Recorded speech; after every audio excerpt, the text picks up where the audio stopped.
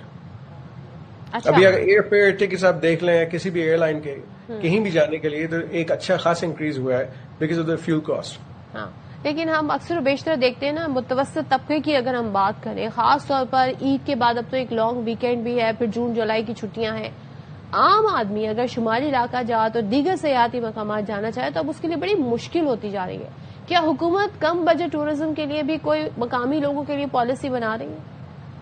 Definitely ہم کوشش یہ کر رہے ہیں کہ with the engagement of the private sector, کیونکہ میجورٹی جو پراپرٹیز ہیں پرائیویٹ سیکٹر کے پاس ہیں.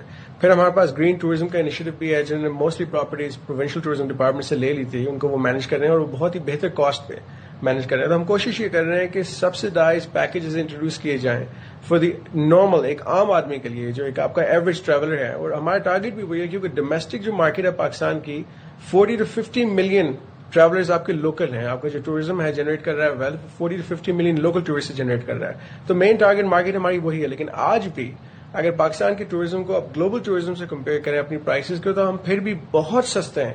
میں اگین ایگزامپل دیتا ہوں، ہم 5 اسٹار ہوٹل سے اور 3 اسٹار ہوٹل کی ایگزامپل لے لیں کہ باہر ایک 5 اسٹار ہوٹل $700-800 آپ کو چارج کرتا ہے پر نائٹ. پاکستان میں $150-200 ہے, اور سیم ٹائم اگر 3 اسٹار 2 اسٹار 4 اسٹار کی اگر آپ بات کریں تو بہت کم ہے, آپ $70-80 پے کر رہے ہیں. پھر ایئر بی این بی کی طرف اگر آپ آ جائیں تو وہ بھی بہت انیکسپینسو ہے. تو آج بھی میں مانتا ہوں کہ جو پاکستان کا ٹورزم سیکٹر ہے بہت بہتر ہے بنسبت باقی ممالک کے in terms of our cost. Yes, but obviously ایک عام جو آدمی ہے جو کہ لیس پریویلیجڈ ہے, جو کہ لوور سوشل اکنامک اسٹیٹا سے بلانگ کرتے ہیں, وہ آبویسلی 5 اسٹار اور ایئر بی این بیز کے اندر وہ نہیں جاتے. وہ they believe they go to the local hotels and all. But جب ہم ہوٹلز کی بات کر ہی رہے ہیں تو ہوٹلز اور ٹرانسپورٹ کے جو بڑھتے کرائے ہیں ان کو کنٹرول کرنے کے لیے حکومتی نگرانی موجود ہے, حکومت اسکروٹنائز کر رہی ہے. بہت پرو ایکٹیو میجرز ہم لے رہے ہیں. جتنی ہماری پروونشل ٹورزم ڈپارٹمنٹس ہیں, پروونشل ایڈمنسٹریٹو سروسز ہیں, ان کے ساتھ مل کے ہم ٹرانسپیرنسی کے اوپر کام کر رہے ہیں کہ جتنی ریٹ لسٹ ہیں اس علاقے کی, چاہے وہ ٹرانسپورٹ کی ہوں, ہوٹل کی ہوں, وہ ویزیبل ہوں. ساتھ سیم ٹائم پہ ان کے پاس ہم میکینزم انٹروڈیوس کر رہے ہیں کنیکٹیوٹی کا, کہ ایک عام ٹورسٹ کمپلینٹ فائل کر سکے کہ کوئی چیز کو لگتا ہے کہ وہاں پہ کوئی ڈسپیرٹی ہے. اور ایک چیز میں نے فیل کی ہے کہ ہمارے ملٹیپل ٹور آپریٹرز ہیں جو ریٹس چارج کرتے ہیں جو غیر مناسب ہیں. تو میں انکریج کر رہا ہوں on line digital model for booking, جیسے ایک انٹرنیشنل پلیٹ فارم ہے booking.com. تو پاکستان کے ایک اپنا پلیٹ فارم ہم کریٹ کر رہے ہیں تاکہ اوپنلی لوگ ٹرانسپیرنٹلی دیکھ سکیں کہ ایک ہوٹل کیا چارج کر رہا ہے, یا وہاں پہ اگر کوئی ریزورٹ ہے وہ کیا چارج کر رہی ہے, کوئی اور سروسز ہیں, پیراگلائڈنگ ہے, وہ کیا چارج کر رہے ہیں. آپ ایک ہی پلیٹ فارم کے تھرو ساری بکنگ ٹرانسپیرنٹلی کر سکیں تاکہ مڈل مین کو ہم ختم کر دیں. اچھا, لیکن ظاہر ہے اس میں تھوڑا سا ہمیں پبلک کو بھی اویئر کرنا ہوگا. لوگ ایڈوانس بکنگ کا کانسیپٹ کچھ لوگوں کے لیے نیا ہوتا ہے. کچھ لوگ کہتے ہیں جی وہاں جائیں گے ذرا بارگیننگ کریں گے تو کچھ حالات بہتر ہو جائیں گے. تو آپ سمجھتے ہیں کہ اس میں بھی ظاہر ہے جب آپ ارلی بکنگ کراتے ہیں تو آپ کو کم پرائس ملتے ہیں, لیکن جب آپ ایسا کوئی پیک سیزن ہو تو پھر پرائس اوور ہوئے ہوتے ہیں. تو ذرا سا اس چیز کو کیسے آپ دیکھیں گے؟ میں یہ مانتا ہوں کہ گلوبل فینومینا ہے کہ جب آپ پیک سیزن میں کہیں بھی جائیں گے دنیا میں تو وہ ریٹس منہ مانگے اپنے مانگیں گے جو بھی ان کو بہتر لگتا ہے, بیکاز ان کو پتا ہے کہ ان کے پاس چوائس کوئی نہیں ہے. ہم آلٹرنیٹیولی انکریج کر رہے ہیں آف سیزن ٹریول, کہ اگر لیٹس سے اگر پیک سیزن میں آپ کو پتا ہے ناردرن ایریا میں سرٹن چارج کر رہے ہیں تو آپ لوگ ان چھٹیوں کو ان کی جگہ اگر اکتوبر نومبر میں چل جاتے ہیں یا آپ ونٹر میں چل جاتے ہیں, کہ وہاں پہ آپ نے دیکھا کہ جنرلی آکوپینسی ان جگہوں پہ اس وقت کم ہوتی ہے. But I think we have to balance this out. اور آج سب سے بڑا جو ایشو میں دیکھ رہا ہوں جس کی وجہ سے کاسٹ میں انکریز ہوئی ہے کہ ہم ڈیمانڈ ورسز سپلائی دیکھیں. ڈیمانڈ بہت ہے, سپلائی کم ہے. موسٹلی اگر مری کی آپ لوگ بات کر رہے تھے, مری میں دیکھیں تو آپ کے پاس ناکافی ہیں ہوٹلس, بہت کم ہوٹلز ہیں, بہت کم ریزورٹس ہیں, بہت کم ہوٹلز ہیں وہاں پہ. اور میں سمجھ رہا ہوں اس کے بانسبت یہاں پہ بہت زیادہ گنجائش ہے امپروومنٹ کی, ڈیولپمنٹ کی, اور ہم انکریج کر رہے ہیں ڈیولپرس کو کہ مزید سائٹس کریٹ کریں. اور اگین ایک ایکو ٹورزم پہ ہمارا فوکس ہے. جیسے جی بی کی ایگزامپل لیں تو ہم چاہ رہے ہیں کہ وہاں پہ گلیمپنگ پاز اور ایکو فرینڈلی سائٹس کریٹ کیا جائیں جو سستے بھی ہوں گے. اس طرح کے پی گورنمنٹ آپ دیکھیں بہت ساری سائٹس لا رہی ہے, پنجاب گورنمنٹ ملٹیپل سائٹس لا رہی ہے. ایز آف ناؤ جو اسپینڈنگ ہے گورنمنٹ کی طرف سے, پنجاب گورنمنٹ نے اوور 22 بلین روپیز اسپینڈ کیے ہیں ڈفرنٹ, اور اسپینڈ کر رہے ہیں مزید ملٹیپل سائٹس پہ جن کو ریوائیو کیا جا رہا ہے, ری اسٹیبلش کیا جا رہا ہے, نئی سائٹس بن رہی ہیں, چیئر لفٹس انٹروڈیوس کی جا رہی ہیں. اور یہ سارے پاکستان کے ٹورزم ڈپارٹمنٹس پہ کام کر رہے ہیں ٹو میک شیور کہ ہمارے پاس جو اپنا ٹریولر ہے, اپنے ڈومیسٹک کنزیومر ہے, اس کے لیے ایمپل اسپیسز اویلیبل ہوں جہاں وہ پیسے خرچ کر سکیں. Right, thank you very much سردار یاسر الیاس صاحب, آپ نے بڑے اچھے میں ساری باتیں سمجھائیں. یہاں پر ایک بریک, جی حاضر ہوں گے بریک کے بعد. اسٹے دیئر ود اس.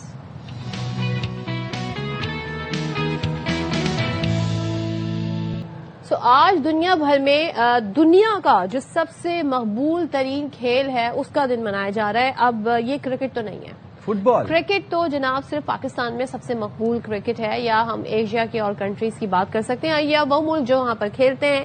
لیکن فٹ بال جو ہے وہ پوری دنیا میں بڑا اس کو فالو کیا جاتا ہے, پسند کیا جاتا ہے. بڑے زبردست پلیئرز ہیں, لیگز ہیں, ان کو لوگ فالو کرتے ہیں. تو آج جناب فٹ بال کا عالمی دن منایا جا رہا ہے. کیا بات ہے, آج دنیا بھر میں فٹ بال کا عالمی دن منایا جا رہا ہے, اور اس کھیل کو مشہور بین الاقوامی کھیل کے طور پر منفرد ایک حیثیت بھی حاصل ہے. اچھا, اب اس دن کو منانے کا مقصد مقبول کھیل جو کہ فٹ بال ہے, اس کی ثقافتی اہمیت, کھلاڑیوں کی لگن اور اس کے ذریعے معاشرے میں اتحاد و یکجہتی کے فروغ کو اجاگر کرنا ہے. اس سال یہ دن ایسے موقع پر آ رہا ہے جب فیفا ورلڈ کپ کے آغاز میں صرف 17 دن باقی رہ گئے ہیں, اور اس سال عالمی کپ امریکہ, کینیڈا اور میکسیکو میں کھیلا جائے گا, اور ایونٹ کو تاریخ کا سب سے بڑا ورلڈ کپ قرار دیا جا رہا ہے کیونکہ اس میں 48 ٹیمیں شریک ہوں گی. لیکن سابق عالمی چیمپئن اٹلی مسلسل تیسری بار ورلڈ کپ کے لیے کوالیفائی نہیں کر سکا, اور رواں سال بھی دنیا کے بہترین فٹ بالرز ایکشن میں نظر آئیں گے. تو ان میں جی لائنل میسی ہیں, کرسٹیانو رونالڈو ہیں, نیمار جونیئر ہیں, فرانس کے کلیان ایمباپے ہیں, ناروے کے ارلنگ ہالینڈ ہیں, مصر کے محمد صلاح، اسپین کے لامین یامال سمیت کئی کھلاڑی شامل ہیں. تو ہم تو یہ اس خواہش کا بچپن سے انتظار کر رہے ہیں کہ جی پاکستان کی بھی کوئی فٹ بال ٹیم ہوتی ہے، جبکہ ہمارے لیاری میں بڑا ہی ٹیلنٹ ہے. ہمارے بلوچستان کے پلیئر جو ہیں وہ بڑے زبردست ہیں. تو پاکستان کی ٹیم کو فیفا ورلڈ کپ میں شریک نہیں ہوگی، لیکن ہر سال کی طرح اس سال بھی پاکستان میں جو تیار کی گئی فٹ بالز ہیں وہ ضرور ورلڈ کپ میں استعمال ہوں گی، اور ہمیشہ سے ایسے ہی ہوتا ہے. دنیا بھر میں استعمال ہونے والے بہترین فٹ بالز کی تیاری سیالکوٹ اس میں نمایاں اہم کردار ادا کرتا ہے، جسے بین الاقوامی سطح پر سراہا جاتا ہے. کیا بات ہے بھائی. عالمی یوم فٹ بال اور ورلڈ کپ کے سلسلے میں اقوام متحدہ میں تقریب منعقد کی گئی، جس میں پاکستان کے سفیر عاصم افتخار نے سیالکوٹ میں تیار کرتا فٹ بال پیش کی، اور اسی فٹ بال سے UNO کے ہیڈ کوارٹرز کے تاریخی نارتھ لان میں دوستانہ فٹ بال میچز بھی منعقد ہوئے، جن میں سفارتکاروں، سابق فٹ بال کھلاڑیوں اور اقوام متحدہ کے عملے نے شرکت کی. دونوں آپ کو یاد ہے وہ بڑی وائرل ہوئی تھی ویڈیو نیٹلی بیکر کی، اور انہوں نے جس طریقے سے کک لگائی تھی، تو وہ تو بھائی بڑا زبردست فٹ بال کھیلتی ہیں. اس دن ہمیں انکشاف ہوا.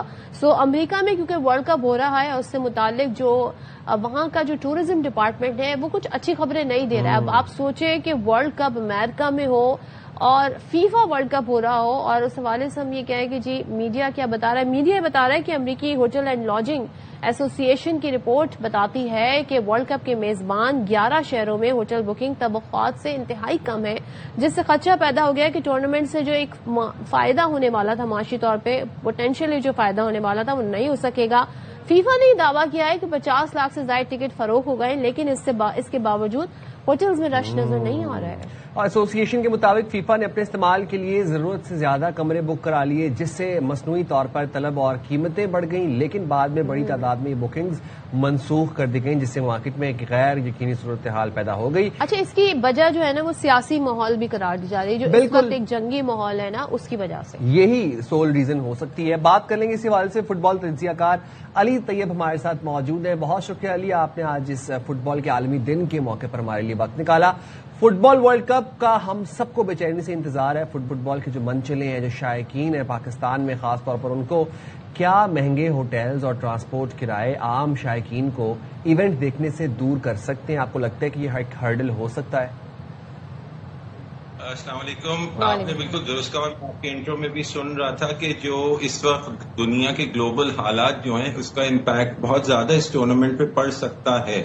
اور جہاں تک آپ مہنگے اس کی بات کر رہے ہیں، تو جب بھی کوئی بڑا اسپورٹنگ کمپٹیشن ہوتا ہے کسی بھی ملک میں، کسی بھی شہر میں، جیسے میں کلب فٹ بال فالو کرتا ہوں، تو کبھی بھی کسی یورپین کپ کا فائنل دیکھنے جائیں تو اس فائنل سے 2 یا 3 یا 4 دن پہلے، ہفتہ پہلے جو ہے وہ جو ہوٹلز ہوتے ہیں اس تاریخ کے اوپر وہ کوئی 300-400% زیادہ بڑھ جاتے ہیں. تو یہ تو ایک بڑا نارمل سا ہے کہ اگر ورلڈ کپ ہو رہا ہے، جو کہ فٹ بال کا سب سے بڑا گلوبل ٹورنامنٹ ہے، اور جیسے آپ نے اپنے انٹرو میں بھی بتایا کہ یہ دنیا کا سب سے پرانا ترین کھیل ہے، اس کے بھی اوریجن برطانیہ سے ہی آتے ہیں جیسے کرکٹ کے آتے ہیں. اسی لیے جب ورلڈ کپ کی بات ہوتی ہے تو انگلینڈ کہتا ہے کہ اٹس کمنگ ہوم اور اٹ شوڈ کم ہوم، کیونکہ وہ بولتے ہیں کہ یہ کھیل ہی برطانیہ میں پیدا ہوا ہے، تو اس کی ورلڈ کپ کی اصل جگہ جو ہے وہ برطانیہ. تو امریکہ پہ بالکل اس کا امپیکٹ پڑے گا، اور کیونکہ یہ جو عالمی حالات ایسے پیدا ہو گئے ہیں جس کی وجہ سے جو ایک نارمل ریشیو ہوتا ہے کہ کوئی ٹورنامنٹ ہو وہ اتنا مہنگا ہو جائے، یہ کچھ اس دفعہ زیادہ ہو گیا ہے، کیونکہ ہر چیز کی قیمتیں بڑھ گئی ہیں. جو جنگی حالات ایسے دنیا میں جو ماحول بنا ہوا ہے، تو اس وجہ سے بہت سے ایسے ہیں فٹ بال فینس جنہوں نے اس چیز کو سمجھا بہتر نہیں ہے کہ وہ اتنی تکلیف اٹھا کے جائیں اور ٹورنامنٹ کو اٹینڈ کریں. تو یہ ذرا سا بتائیے گا کہ اس بار اگر ورلڈ کپ جو ہے اس میں ہر ملک سے شائقین جو کہ ہمیشہ عموماً دیکھتے ہیں پہنچ جاتے ہیں بڑی تعداد میں، اس سال اگر زیادہ تعداد نہیں جاتی ہے تو کیا یہ کھیل پہ کسی طریقے سے امپیکٹ ڈال سکتا ہے؟ دیکھیے بالکل اس کا، اب آپ فیفا ہو یا جتنی بھی گورننگ باڈیز ہوتی ہیں، وہ بڑا اپنے اسپورٹ کو چڑھانے کے لیے، اس کو پروجیکشن کے لیے بہت زیادہ انویسٹمنٹ کرتی ہیں. آپ نے دیکھا جیسے اس سال جو ورلڈ کپ ہو رہے ہیں 32 ٹیموں سے 48 ٹیموں کو کر دیا، مطلب گلوبل ریچ کو بڑھا رہے ہیں. وہ ممالک جو نہیں کوالیفائی کر سکتے اس کے کوالیفائنگ کا انہوں نے جو ہے وہ چانسز بڑھا دیے تاکہ زیادہ سے زیادہ ملک آئیں. اسی طرح یورپین جو کلب کمپٹیشن ہوتے ہیں اس میں بھی انہوں نے ٹیموں کی تعداد بڑھائی ہے فیفا نے اور یوفا نے، اور فارمیٹس کو چینج کیا ہے تاکہ زیادہ گلوبل اور پبلک اٹینشن، لوگوں کو زیادہ انوالومنٹ کی جائے.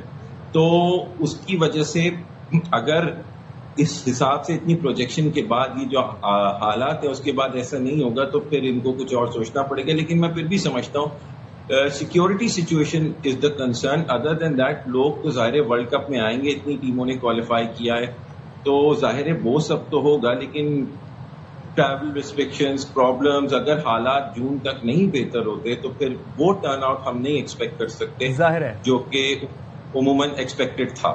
رائٹ. علی, پاکستان کی ٹیم تو نہیں لیکن پاکستان کے فٹ بالز ضرور فیفا ورلڈ کپ میں ہوتے ہیں. سیالکوٹ کی فٹ بالز عالمی سطح پر مشہور ہیں, کیوں ہیں یہ جاننا چاہوں گا آپ سے. ان فٹ بالز میں ایسا کیا خاص ہوتا ہے؟ آپ کے سوال کا جواب میں 2 حصوں میں دیتا ہوں. ایک تو یہ کہ پاکستان کیوں نہیں ہے. ہم ساؤتھ ایشین کوالیفائر سے بھی نکل نہیں پاتے ورلڈ کپ کے لیے. ساؤتھ ایشین, آپ ایشین کوالیفائرز میں تو چھوڑ دیں, ایشین کوالیفائرز میں تو بہت بڑی بڑی بلائیں بیٹھی ہیں نا, تو جیسے عرب ممالک بھی ہیں اور فار ایسٹ کی بھی سائڈ ہے, جاپان اینڈ کوریا جیسے. لیکن ہمیں تھوڑا سا فٹ بال کے ڈومیسٹک سیٹ اپ پہ بہت سیریسلی دھیان دینا پڑے, بہت سیریسلی, تاکہ پاکستان بھی جو ہے یہ دنیا کے موسٹ پاپولر ترین اسپورٹ میں کچھ اپنا نام تو منوائے نا, کچھ وہ تو. سیکنڈلی جہاں تک آپ کی فٹ بالنگ کی بات ہے, دیکھیں یہ سیالکوٹ میں جو فٹ بالنگ انڈسٹری آج سے تو ہے نہیں, یہ تو دنیا میں ایک بینچ مارک رہی ہے. فیفا کے ساتھ گلوبل فٹ بالنگ جتنے بھی ورلڈ کپ ہوئے ہیں گزشتہ ریسنٹ ہسٹری میں, اس میں پاکستان کی ہی فٹ بالز ہیں جنہوں نے مطلب اسٹیج کو جو ہے وہ سیٹ کیا ہے. اگر فٹ بال نہیں ہوگی تو پاکستان الحمدللہ ایک ایسا ملک ہے اس کا کہیں نہ کہیں کوئی نہ کوئی حصہ رہتا ہے. اور ان terms of quality obviously sporting industry ہے پوری سیالکوٹ میں. فٹ بالز جو ہے وہ یہ پچھلا ورلڈ کپ ہو, یورپین کمپٹیشن, تو فیفا کی ساری ٹورنامنٹس میں جو ہے دا ریکمینڈیڈ, چاہے کوئی بھی مطلب میں دوں گا کہ برانڈیڈ بالز ہوتی ہیں, جو بھی اسپورٹنگ کمپنیز ہوتی ہیں وہ بنواتی ہیں, وہ آبویسلی پریفرنس ان کی یہی ہوتی ہے کہ the best quality footballs come from Pakistan, تو وہ یہیں سے بنوائی جائیں اور پھر اس کے اوپر وہ اپنی برانڈنگ کراتے ہیں. اچھا, تھوڑا سا مجھے یہ بھی بتائیے گا, پاکستان کے اگر ہمیں ڈیموگراف کی بات کریں تو یہاں پر نوجوان طبقہ لائک مور دین 60%, اور اب ہم دیکھ رہے ہیں کہ وہ کرکٹ میں ینگ جنریشن تو اتنا زیادہ انٹرسٹ لے بھی نہیں رہی thanks to our cricket team performance. لیکن آپ کے خیال میں پاکستان میں فٹ بال کی طرف رجحان لانے کے لیے کیا کرنا ہوگا, گراس روٹ لیول پر کیا کرنا ہوگا؟ میں آپ کو بتا دوں, دیکھیں کرکٹ تو ہم لوگوں کے بلڈ میں ہے نا. میرا دل ٹوٹا تھا 1999 کا ورلڈ کپ کا فائنل جب ہم ہارے تھے, تب میں کرکٹ سے تھوڑا سا وہ بہت, اس کے بعد میں فٹ بال کا فین تو بچپن سے ہوں, تو میں نے پھر اور ویگرسلی جو ہے نا اپنا انٹرسٹ فٹ بال, آپ نے دیکھا آرسنل کی میں نے شرٹ پہنی, کل آرسنل پریمیئر لیگ چیمپئنز بنائے 22 سال بعد انگلینڈ کا. تو اب ینگ جنریشن آپ نے جیسے بولا جتنی بھی ہے, کیونکہ آج کل کی ہماری جنریشن کو کوئک ریزلٹس چاہیے اور کوئک وہ چاہیے, اس کا اٹینشن اسپین نہیں ہے اتنا. وہ نئی جنریشن 5 دن کے ٹیسٹ میچز نہیں دیکھ سکتے اور اس کے بعد ہو جائے, وہ 90 منٹ کا 180 منٹ کا فٹ بال کا میچ دیکھ لیں گے, وہ اس میں خوش ہیں اور ان کو ریزلٹ مل جاتے ہیں, ٹیم بھی سپورٹ کرتے شرٹ پہننے کو, یہ وہ انسٹنٹ گریف اور انسٹنٹ جوائے ہے ان کو. سو یہ اب جتنی بھی نئی جنریشن ہے اس طرف جا رہی ہے. کرکٹ دیکھیں ہمارے یہاں اب کچھ سالوں پہلے ہم نے PSL لائے, تھوڑا سا اس چیز کو ہم نے کیا کہتے ہیں فلیور ڈالنے کی کوشش کی, کلب کرکٹ کر کے, ساری ریجنل کرکٹ کر کے.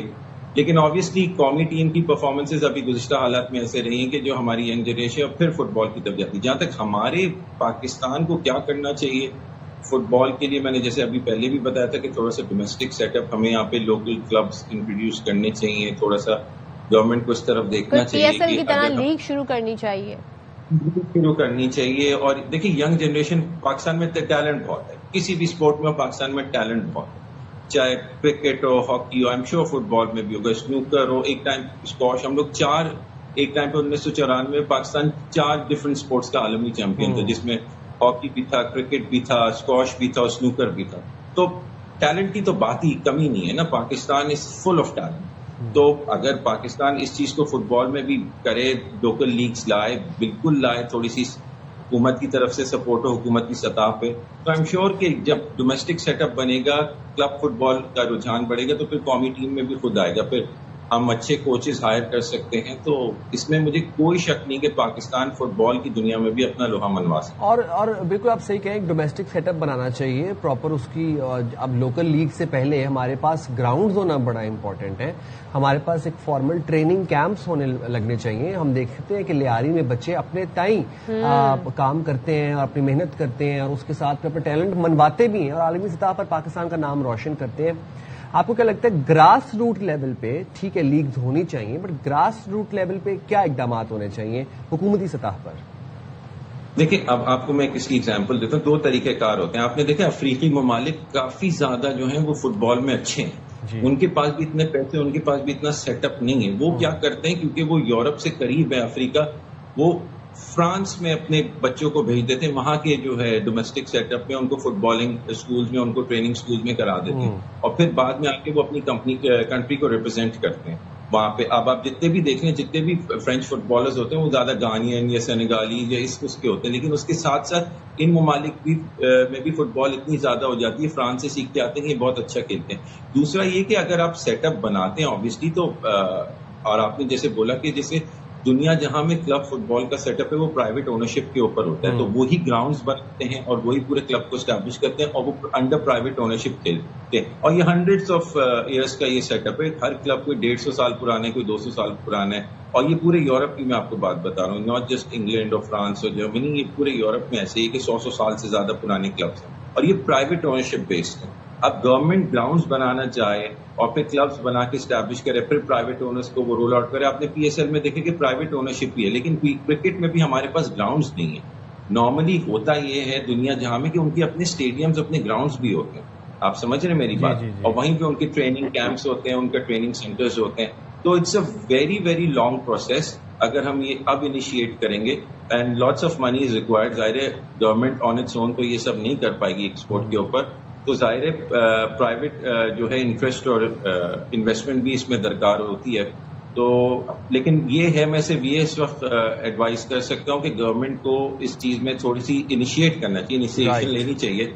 یہ ایک ہم لیگ انٹروڈیوس کرا کے پروسیس کریں, جیسے پی ایس ایل میں بھی بیڈرز آتے ہیں, پہلے پلیئر شروع کرتے ہیں, پھر سیٹ اپ پہ بھی آ جائیں گے. گورنمنٹ کو ایک کشن, ایک پش فراہم کرنا ہوگا, اس کے بعد ہم دیکھیں گے کہ یہ معاملہ آگے بڑھ سکتا ہے. تھینک یو سو مچ علی, بہت شکریہ. اور جناب فیفا ورلڈ کپ ہونے جا رہا ہے, لیکن آپ سوچیں کہ وار نے کتنا امپیکٹ کیا ہے کہ اس طریقے سے بکنگ بھی نہیں ہوئی, جبکہ 17 دن پہلے تو مطلب بکنگ فل ہو جانی چاہیے. جی بکنگ فل ہونی چاہیے اور ٹکٹ ساری فروخت ہو جانی چاہیے. لیکن دین اگین ابھی جو ایک گلوبل سچویشن بنی ہوئی ہے just because of 1% that's Donald Trump. اچھا, اب نیکسٹ جو ہماری سٹوری ہے وہ بڑی انٹرسٹنگ ہے, کیونکہ آپ کو پتا ہے جب ہم انوائرمنٹ کی بات کرتے ہیں, جب ہم بات کرتے ہیں فوڈ سیکیورٹی کی بات کرتے ہیں, تو پانی, یہ کہا جاتا تھا ایک زمانے میں کہ اب جو نیکسٹ وار ہوگی وہ پانی پر ہوگی. تو پانی کے حوالے سے آپ کو بتائیں کہ دنیا میں فی کا سب سے زیادہ پانی استعمال کرنے والے ممالک کی ایک نئی عالمی فہرست اور رپورٹ جاری ہوئی ہے. اچھا, اس میں ترکمانستان پہلے نمبر پر ہے, سب سے زیادہ پانی یہ لوگ استعمال کرتے ہیں. رپورٹ کے مطابق مونٹینیگرو دوسرے اور نیوزی لینڈ تیسرے نمبر پر ہیں, جبکہ امریکہ اس فہرست میں 5ویں نمبر پر ہے. رپورٹ یہ بھی بتاتی ہے کہ دنیا بھر میں تقریباً 17% تازہ پانی زراعت میں استعمال ہوتا ہے, جبکہ امریکہ اور دیگر صنعتی ممالک میں پانی کا بڑا حصہ صنعتوں اور پاور پلانٹس کی کولنگ میں استعمال ہوتا ہے. چلے, میں اس چیز کے بارے میں بڑا خوش ہوں کہ ہمارے ملک کا نام شکر ہے کسی فہرست سے پہلے نمبر پر نہیں ہے. پانی ہمارے ملک میں بہت ضائع ہوتا ہے. فہرست میں آذربائیجان, قازقستان, تاجکستان اور ایران بھی نمایاں ہیں.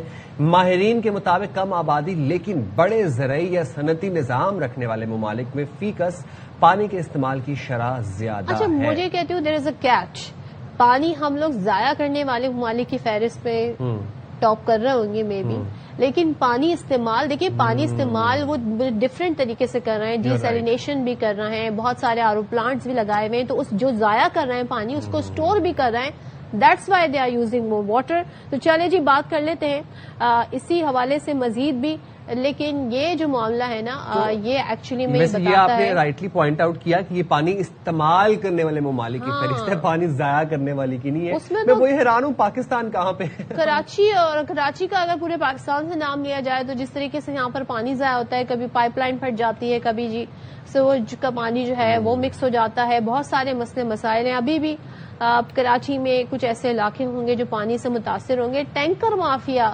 یہاں پر بڑا سرگرم ہے, تو لوگ خرید کر پانی پینے پر مجبور ہیں، جبکہ ہم جو ترقی یافتہ ممالک دیکھتے ہیں وہاں پر جو ٹیپ واٹر ہے قاعدہ لوگ اس کا استعمال کرتے ہیں. اگریڈ. تو جب ہم بات کر رہے ہیں انوائرمنٹ کے حوالے سے، انوائرمنٹ کو کنزرو اینڈ پرزرو کرنے کے حوالے سے، اور ہم نے آج بہت سیگمنٹس بھی کیے سیاحتی مقامات کے حوالے سے بھی، تو آپ کو پہلے ذرا یہ بتا دیں کہ ملک میں ایک بہت پاکستان میں خوبصورت سیاحتی مقام ہے جس کا نام ہے بابو سر ٹاپ.